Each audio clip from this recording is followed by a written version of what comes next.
Denver just decriminalized public defecation in order to make life easier for immigrants and the homeless.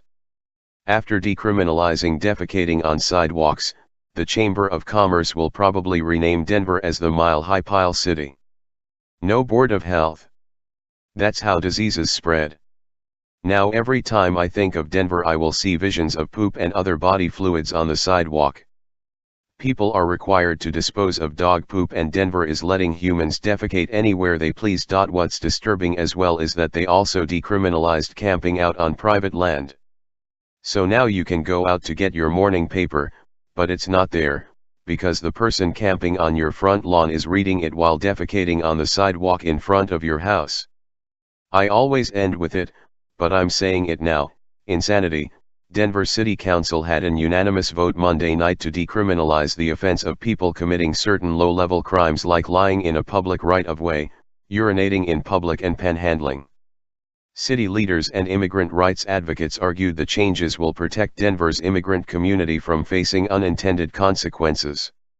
Many times it becomes a deportable offense if you've been convicted of even a minor ordinance violation that's punishable by a year in jail, Mark Silverstein said, legal director for the American Civil Liberties Union of Colorado. Yes, sanctuary. Before the vote, all violations of the Denver Municipal Code were punishable by up to a year in jail and or a fine of up to $999. The new ordinance creates a brand new sentencing category that carries out different penalties. Most municipal offenses will carry a maximum of 300 days in jail and up to a $999 fine. The new ordinance creates Class 1 and Class 2 offenses. Class 2 offenses, which carry a maximum 60-day jail sentence and no fine. Sitting or lying in the public right-of-way. Unauthorized camping on public or private property prohibited. Urinating or defecating in public. Panhandling. Curfews and closures. Storage and loading. Prohibitions. Solicitation on or near street or highway. The Class 2 offenses as so-called quality of life offenses that often impact the homeless community. That's the latest from the progressive city that seeks to ensure it will not sacrifice its values or bend to a broken immigration system. Denver Mayor Michael Hancock, D., and some of the city officials explained that the new ordinances are designed to protect immigrants, legal and illegal, from unintended consequences.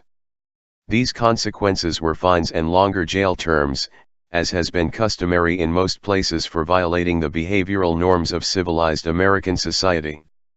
Mark Silverstein, legal director for the American Civil Liberties Union of Colorado, explains the real reason behind the changes.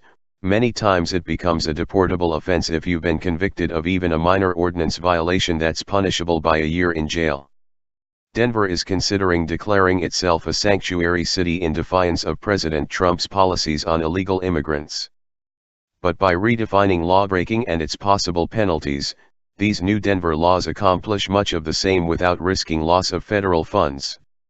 Usually the defendants are very poverty-stricken, maybe even homeless, Mark Silverstein said.